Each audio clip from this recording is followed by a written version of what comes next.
तो जैसे जैसे केंद्रीय बजट की तारीख नजदीक आ रही है, वैसे वैसे देश भर के टैक्स पेयर्स की उम्मीदें फिर से परवान चढ़ने लगी है।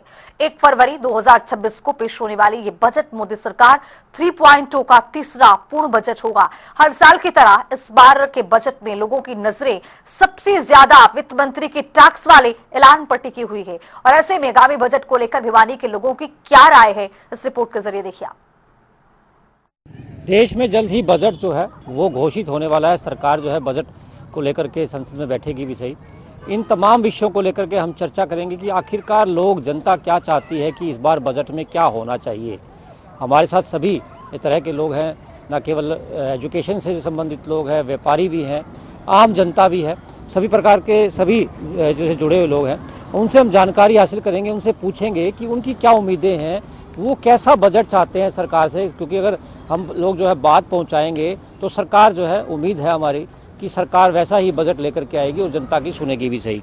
पहले हमारे साथ व्यापारी वर्ग से जुड़े हुए हैं, मिर्ग जी हैं। सर, क्या कहेंगे आप, कैसा बजट जो है वो आप चाहते हो, सरकार कैसा बजट पेश करे?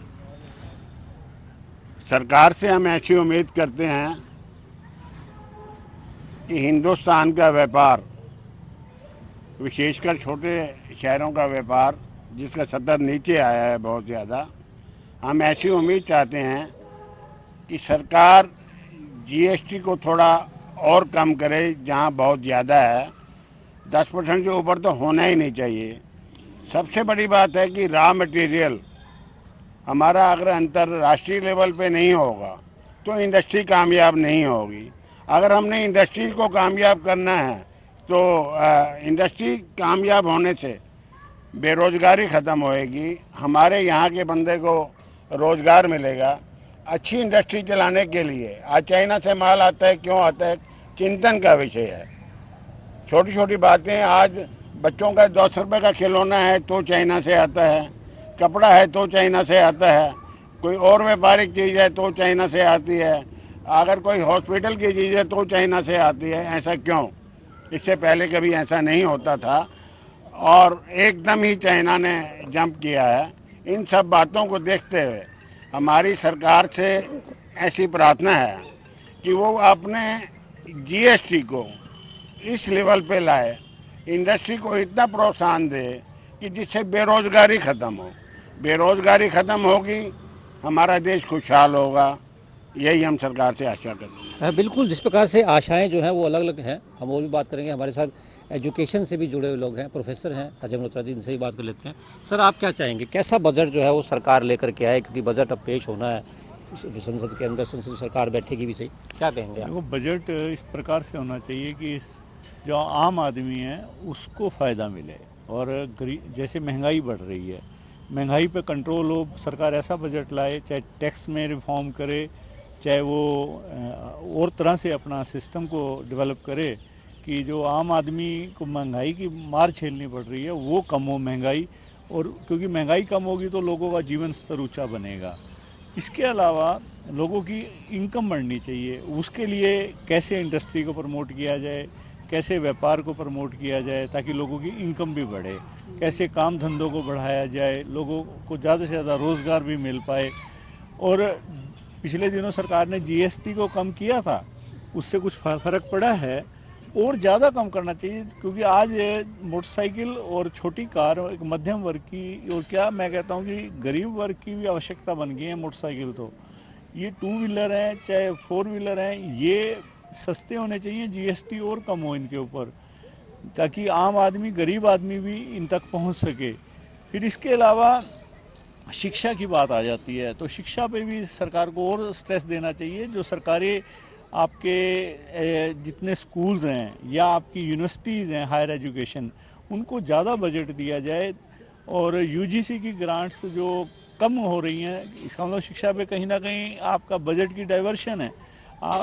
जब तक शिक्षा के लिए अच्छा बजट नहीं दिया जाएगा, लोगों को हम कैसे शिक्षित करेंगे और कैसे हमारा समाज विकसित होगा। हेल्थ पे और ज़्यादा बजट देना चाहिए, क्योंकि हेल्थ पे जैसे सरकारी हॉस्पिटल्स हैं आज उनकी हालत बहुत ख़राब है। पूरे देश में हालत अच्छी नहीं है, कहीं डॉक्टर कम है, कहीं सुविधाएं नहीं है, कहीं स्टाफ कम है। तो आप प्राइवेट के अंदर तो एक बार आदमी बीमार चला जाएगा तो लाखों का खर्चा और वो सहन नहीं कर पाएगा। सरकार की जो आयुष्मान योजनाएं हैं या और योजनाएं हैं उसके अंदर फ्लेक्सिबिलिटी आए। सरकार उसमें कैप तो लगाती जा रही है, अभी आपने ऑपरेशन नहीं करना, आपने आईसीयू में रहना है, तो इस तरह से वो मॉनिटरिंग रहेगी, ठीक है। परंतु जो आवश्यक ऑपरेशन है, गरीब आदमी का अगर ऑपरेशन वहाँ अस्पताल सरकारी में आपके पास सुविधा नहीं है, प्राइवेट में आप जो आयुष्मान है उसमें आप अलाउ नहीं कर रहे हैं, तो आम आदमी कहाँ जाएगा। तो हमारी उम्मीद है सरकार से और मांग भी है कि सरकार शिक्षा पे, हेल्थ पे और बेरोजगारी पे ध्यान दे और आम आदमी को सुविधाएं देने के लिए गरीबी को कम करे। बिल्कुल इस प्रकार से कहा जा रहा है कि गरीबी को सरकार जो है दूर करे, स्वास्थ्य के ऊपर और शिक्षा के ऊपर भी जिस प्रकार से जोर दिया जा रहा है। कमेंट साहब आप क्या कहेंगे?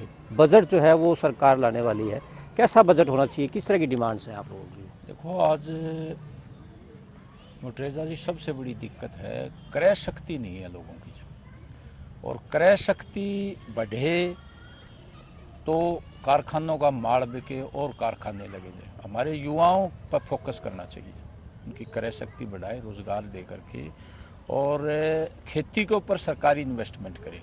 आपकी इरिगेशन है, उनको रेमुनरेटिव प्राइस है, किसानों को जो न्यूनतम लागत का लाभकारी मूल्य मिले और मज़दूरों को काम मिले जाए, क्योंकि आम आदमी की क्रय शक्ति कमज़ोर होने से हमारा मार्केट उठ नहीं रहा। हमें कुछ चाइना से भी सीखना चाहिए। जब आप देखिए ना कितना एक्सपोर्ट उनका है, जी जी, और मतलब जो बैलेंस ऑफ पेमेंट है वो उनके पक्ष में रहता है, अमेरिका जैसे देशों के साथ भी। जी जी बिल्कुल। तो हमारा मार्केट का एक्सपेंशन नहीं हुआ जब, क्योंकि लोगों की क्रय शक्ति नहीं बढ़ी। और सबसे ज़्यादा है कि मध्यम वर्ग जो है ना, उसका 40% बच्चों की शिक्षा और स्वास्थ्य पर खर्च हो जाता है। अगर सरकार टोटल बजट का 10% शिक्षा और स्वास्थ्य पर करे ना, हमारा जो केंद्रीय बजट है, जी जी, तो काफ़ी राहत मध्यम वर्ग को मिल सकती है। वो पैसा माल खरीदने में लग सकता है जी जी। और बिल्कुल सही है कि महंगाई पर कंट्रोल हो और लोगों की क्रय शक्ति बढ़े, तो हमारा जो इंडस्ट्रियल माल है उसका बाजार और बढ़ जाएगा। क्योंकि विदेशी व्यापार में तो अभी सीमाएं आ गई हैं। हाँ जी, अब जिस तरह के टैरिफ और वो जो दादागिरी चल रही है, उसके हिसाब से हमारा व्यापार विदेशी, हमें थर्ड वर्ल्ड कंट्रीज के साथ ही रिलेशन बढ़ाना पड़ेगा जब। तो इसलिए खेती पर पैसा खर्च करे सरकार, मजदूरी पर करे। अब जैसे मनरेगा जैसा कानून है, सरकार ने राज्यों पर डाल दिया 40% से, और उसको कानून को बदल के जो ना वो स्कीम में ले आई। इससे आम लोगों को फ़ायदा नहीं होगा, काम ही नहीं लगेगा। तो कम से कम जो 80 करोड़ लोगों को हम 5 किलो मुफ्त दे रहे हैं, वो पैसा हम अगर मनरेगा के जरिए लगाएं तो आम आदमी की क्रय शक्ति बढ़ेगी और वो कारखानों का माल खरीदेगा। तो मुख्य रूप से शिक्षा, स्वास्थ्य, बेरोजगारी और खेती और मजदूरी पर सरकार को ज़्यादा बजट मतलब इस तरफ जो है ध्यान ज़्यादा देना चाहिए। बिल्कुल। युवा शक्ति भी हमारे साथ है, युवा वर्ग भी हमारे साथ है, युवाओं से भी जान लेते हैं कि वो क्या चाहते हैं। करण जी, आप क्या कहेंगे? आप युवा हैं, एनर्जेटिक हैं, शिक्षा से जुड़े हुए भी हैं, क्या कहेंगे कैसा बजट जो है होना चाहिए, क्या डिमांड्स है आपकी? मैं शिक्षा से जुड़ा हुआ हूँ, तो मैं देख रहा था कि हरियाणा का बजट 12.9% है एजुकेशन के लिए। अगर हम दूसरे स्टेट्स की बात करें तो एवरेज जो निकल के आती है वो 15% है, और पिछले सत्र में 13.8 था जो कि घटा के 12.9 कर दिया गया है। अगर हम देखें, अगर हम ये कह रहे हैं कि सब कुछ महंगा हो रहा है, तो उसमें शिक्षा भी बहुत महंगी हो रही है। जब हम प्राइवेटाइजेशन की बात करते हैं, उसके लिए हमें सरकारी स्कूल में और बेहतर सुविधा देनी पड़ेगी। टीचर्स जो हैं वो स्कूल में ही रहें, ये भी पॉसिबल करना पड़ेगा। तो मुझे लगता है सरकार को बजट में एजुकेशन पे ज़रूर सोचना चाहिए, बल्कि जितने भी बाकी स्टेट्स हैं, हरियाणा की ट्रेंड सेटर बने, एग्जाम्पल सेट करे कि वो 15% से भी ऊपर लेकर जाए, ताकि बच्चों के लिए नए स्कूल्स, शिक्षित स्किल्ड टीचर्स हों और बेहतर सुविधाएं मिल पाएँ। अभी जो हम देख रहे हैं, टीचर्स स्कूल भी बन रहे हैं नए, बट टीचर्स जो हैं वो स्कूल में नहीं रहते, उनको और ड्यूटीज़ पे लगाया जाता है। तो एजुकेशन पे बजट बढ़ना चाहिए। हाँ, बिल्कुल, एजुकेशन पे जो है वो बजट बढ़ना चाहिए। व्यापारी वर्ग से जुड़े हुए लोग भी हमारे साथ हैं, इनसे भी जान लेते हैं इनकी क्या मांग है। क्या कहोगे आप, किस प्रकार का बजट जो है वो होना चाहिए, क्या डिमांड्स आप लोगों की है? देखो, बजट आम आदमी के, जो आम आदमी उसको अफोर्ड कर सके वो बजट होना चाहिए। और टैक्स के मामले में जो अब सरकार ने हर चीज़ के ऊपर, दूध, दही, हर चीज़ पे टैक्स लगा दिया। कम से कम आम आदमी या गरीब आदमी के यूज की जो चीज़ें हैं उनके ऊपर तो टैक्स होना ही नहीं चाहिए। जैसे इससे पहले भी था, एक आम आदमी की रोटी, कपड़ा और मकान, जिसके ऊपर टैक्स तो होना ही नहीं चाहिए। अब कपड़े पे भी सिस्टम बढ़ा के अब लोगों को खुश कर दिया कि भाई जीएसटी महोत्सव मनाओ। जीएसटी लगाया किसने था? क्या उस टाइम ये जीएसटी जब इतने साल तक लोगों ने भुगता और अब उसको घटा दिया, तो ये घटाने का कोई महोत्सव नहीं था। ये तो एक गलती थी सरकार की, बिना सोचे समझे पब्लिक के ऊपर जो जीएसटी थोपा गया था इतना भारी भरकम, और उसको इतने साल लूटने के बाद पब्लिक को अब हटाया गया है। तो ये कोई महोत्सव नहीं मानते हम तो। आगे भी अगर हरियाणा सरकार बजट बनाती है तो आम आदमी की सुविधा के ऊपर टैक्स नहीं होना चाहिए, मेरी तो ये राय है। बाकी व्यापार की बात, व्यापार के अंदर है ना, जैसे आज मैं सीमेंट का ही व्यापार करता हूँ, सीमेंट के ऊपर 18% टैक्स है। उससे पहले 18 था, इन्होंने 28 कर दिया था, 28 से 18 हो गया। 18 होने के बाद एक बहुत भारी समस्या है व्यापारी वर्ग के लिए।